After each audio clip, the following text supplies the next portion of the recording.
आखिर पूछते हैं ना जीवन में अल्टीमेटली आपका उद्देश्य क्या है, कहते हैं मैं खुश होना चाहता हूं।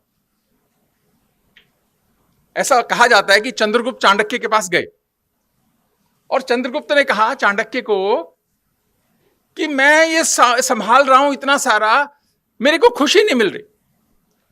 तो चाणक्य ने कहा कि तुमको साम्राज्य देने का वचन दिया था, खुशी देने का वचन नहीं दिया था हमने। तो जो देने का वचन किया था वो तुमको दिया। अगर अब तुमको खुशी चाहिए तो प्रजा के की खुशी में तुम्हारी खुशी है।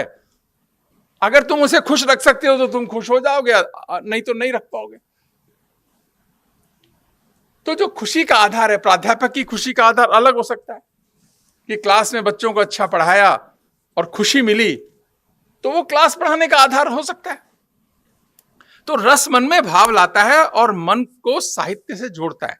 अगर आपने कोई अच्छी पोएम पढ़ी, अच्छी कोई कहानी पढ़ी, तो आपके अंदर कुछ ना कुछ चेंजेस आएंगे अगर आप इन्वॉल्व होकर पढ़ रहे हो। अब हम जब एक कोई फिल्म देखने जाते हैं, आप सब लोग देखते ही होंगे फिल्म्स, तो अगर आप फिल्म देखते हैं और ऐसा दर्दनाक सीन आता है कि कोई मर गया और आप रोए नहीं, या कॉमेडी सीन पे आप हंसे नहीं, तो क्या है, या तो आप इन्वॉल्व नहीं हो उसमें, उस समय कुछ और सोच रहे हो। मन है ना, बहुत सारे लोग अभी यहां बैठे हैं पर मन कहीं और होगा। तो मैं आपसे एक रिक्वेस्ट कर रहा हूं, थोड़ी देर शरीर मन दोनों इधर ही रखो। तो या तो आप इन्वॉल्व नहीं है उसमें, और या आप संवेदनशील नहीं है।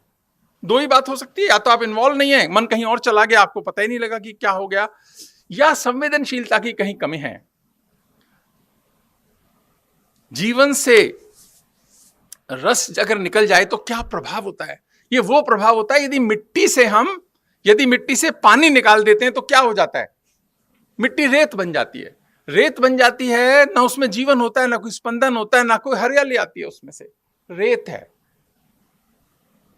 इसी तरह से यदि जीवन में से हमारे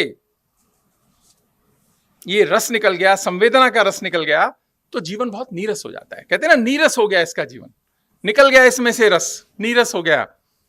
तो रस जो है वो असल में मनुष्य को मनुष्य बनाता है, मनुष्य को मनुष्य बनाने का काम करता है।